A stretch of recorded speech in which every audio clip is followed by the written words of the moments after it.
Bionic Arm tutorial. This time not in metal, but EVA Foam, which I actually thought was called EVA Foam. I had never done this before. This is my first time working with foam. It was actually a lot more fun than I thought it would be. I'm not sure if I'll do any more of these, but if you really would like me to, let me know in the comments below and we'll see what happens.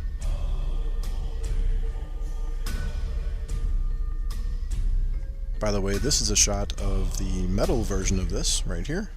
Make sure to check out that video as well. Grab your retractable razors and let's get started.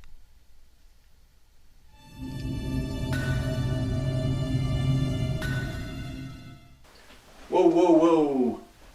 Don't worry guys, I have not quit making awesome armor like this right here in real metal. This is a temporary adventure into cosplay armor, in this case being foam. A lot of you are complaining that you did not have the tools and materials to make metal armor, so this is sort of an answer to that. Requires a lot less skill and a lot less tools and materials. It's also a lot cheaper to do as well. But anyway, I will be back to armor, metal armor, very shortly. Please bear with me and enjoy this video for what it is, and I'll get out of your way. Silliness. Get your template by clicking under the video or in the video, or going directly to armortemplates.com where all of my templates are available. Here's all the stuff I used, or most of it anyway. Very cheap this time, nothing to it. Heat gun as well. You'll need the template too. We're going to modify the template just a little bit. Cut the pieces out. As you can see, some of these, for when I built them in metal, some of these pieces get bent over like this to strengthen it, but we're not going to be using that, so we're just going to cut those little edges off. And trace the parts out.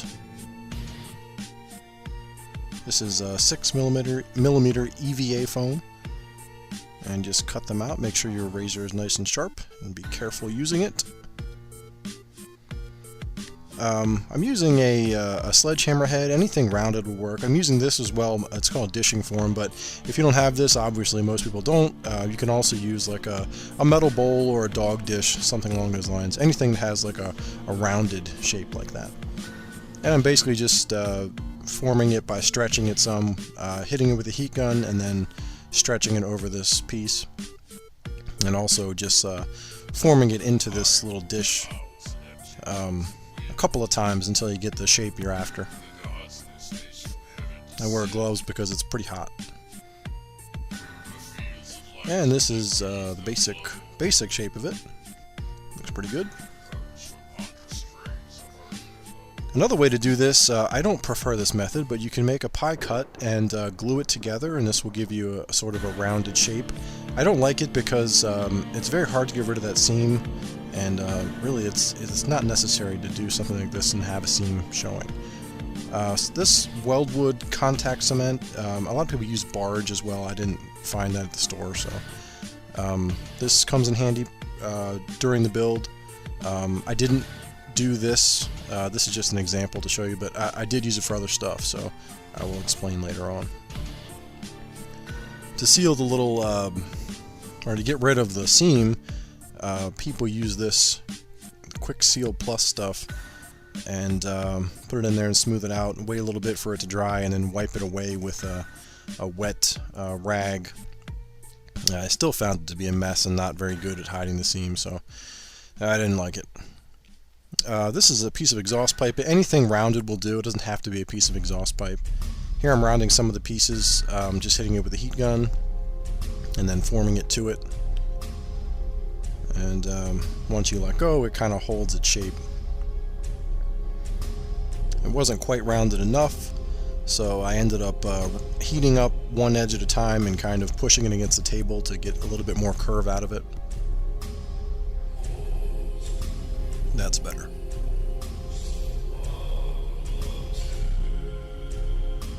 Now the edges, I want them to kind of round in like this, and this doesn't quite do it, so what I did is I just heated up each edge and just kind of did this with my finger, and it just sort of rounded the edges in a bit better.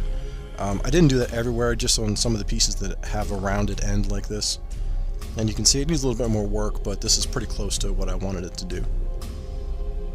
Now is a good time to make sure all of your parts fit together. There's a lot of parts to this, so each one has to kind of fit into the other. You can see these fit pretty well. Now I'm using a Dremel tool and just kind of beveling all of the edges. I didn't want a rounded edge, I wanted a nice sharp beveled edge. For the battle damage, this was a lot of fun actually. I just used a soldering iron. Other people use wood burning tips as well. I'm not really sure even where to get those, but this worked perfectly, and you can see it's just you know, whatever you want to do here, it works very well. Little bullet holes, and this is like a ricochet kind of effect. You can see me kind of finishing off this end here. Very easy to do. And also, I kind of put some little stuff happening inside of it too. I thought it was too neat and pretty. So just a couple little marks and lines to make it look more realistic, like a bullet kind of exploded and pieces of it kind of shattered away. These little lines are very easy to make as well, like an alien was clawing or biting on this thing. Very easy and very fun. Very easy to overdo it though. Don't go too crazy with it. Now these are the bolts that I have on this thing, and I just basically took a piece of foam and sanded it down so it's kind of round. And this is a Torx Bit I found in the garage. I just use it to kind of give myself a little stencil there, and then I cut the piece out, and it looks like a legit bolt, so it's pretty cool. Glued it down with a little fake washer in a couple of spots. Thought it was really neat. I sharpened a piece of brass tubing, obviously not like that, but with the Dremel tool, and I just used this to kind of make some recessed rivets. Right there, it's kind of a flush rivet, but I took a screwdriver and pressed into the center of this, and it gave me a really cool look. It works a lot better when you're pressing up against something hard and not your finger there. Like a piece of wood would work much better. You can see it looks pretty cool, and it's exactly the look I was after. This is some plastic mesh I found in the garage. Just put this up there behind the shoulder piece after cutting the pieces out. This piece right here, this is called a dapping block. Most people, of course, don't have this, but I don't know how else you would do it. I'm sure there's other ways to do this, but the rounded knuckles is what I'm making here. So just a little bit of cleaning up with a Dremel tool, and it looks good.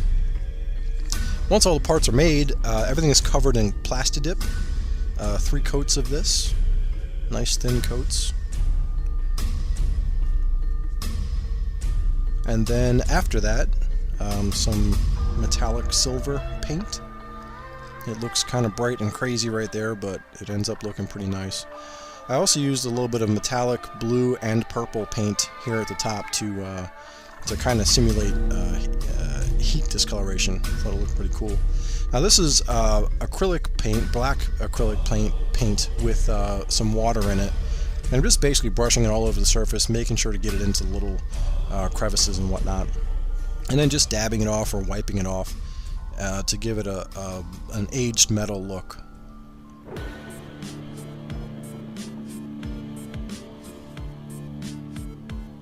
There it is before, and this is after. So you can see it looks like real metal. It looks really cool. Very happy with that look. As you can see, this stuff's called Rub and Buff. It's basically like a wax paste stuff you can kind of paint on, and it's got metallic pigments inside of it. And just basically, I took a fan brush and just rubbed over all of the surfaces where you would normally get wear, and also kind of all over the surface to give the impression there was small scratches everywhere. And it really, I mean, that doesn't look so real in the video, but in person it looks like a real piece of metal. Now I've got some acrylic paint. I'm just painting a number 7 because my metal arm was number 6. And I'm gluing the pieces onto the glove with that glue I showed you before. And I sewed a little extra piece of leather to the end of the glove so it can be tucked in later on This is not weathered yet, by the way. It gets weathered after that. Now, I originally had put this strapping inside of here and glued it down. I cut that off later on because I went a different route. I'll explain later on. These little rivets, I'm sorry, not rivets, they're called snaps. Picked them up at the hobby store and basically just glued all of these all over the inside of these pieces so that they have something to snap to, which I'll explain. Now, a couple of these pieces I used some fabric glued in there to keep, to hinge the parts, because some of these parts don't have to move, like this tricep piece right here that I'm gluing in. You don't want to do this everywhere because you want your arm to be able to flex inside of it, so a stretchy shirt is perfect. Now, after it was sort of assembled, I thought it was still too new looking, so I did a little bit of a rust layer.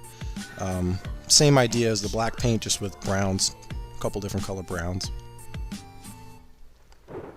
Now, fitting it was a little bit hard. You have to get this piece perfect. If you have a partner to help you, this would really be a lot easier, but I didn't, so I ended up gluing it temporarily to my arm.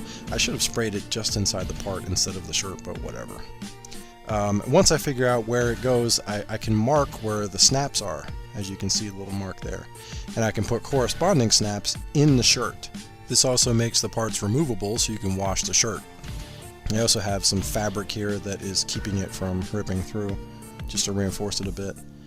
And I've added some wires and whatnot, whatever you want, anything make it look cool. And this is some Velcro to Velcro this thing shut at the end here. And as you can see, it fits pretty well. And I ended up cutting off those straps because I ended up just riveting it to the shirt instead of making it a standalone piece. And there you go. I mean, it's that easy. It was way easier than doing metal, but it's not really my style. But you guys are, a lot of you guys are into cosplay, and I think this is more up your alley. And it's a good way to get into armoring. I think you can use my templates to make all of that stuff for cosplay as well.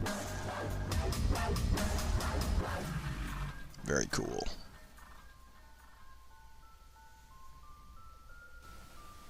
Special shout out to Evil Ted Smith, Punished Props, Zombie, and Lindy Design Lab. Without these guys and girls and their very helpful videos, I would not have been able to do this.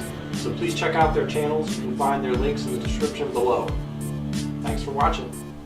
Find me on Facebook, facebook.com/armortemplates. Give the page a like. Communicate with other armorers on there. And of course, come to armortemplates.com to get your templates. And make sure to check out all my other videos where I make cool stuff like this. If you guys want to see more foam stuff, let me know. I may be giving this thing away in a contest. I'm not really sure what to do with it yet. Let me know in the comments below what you think. Should I do more foam? Should I not? Should I stick to metal? Let me know. Make sure to like, share, and subscribe. Thanks for watching, and I'll see you next time.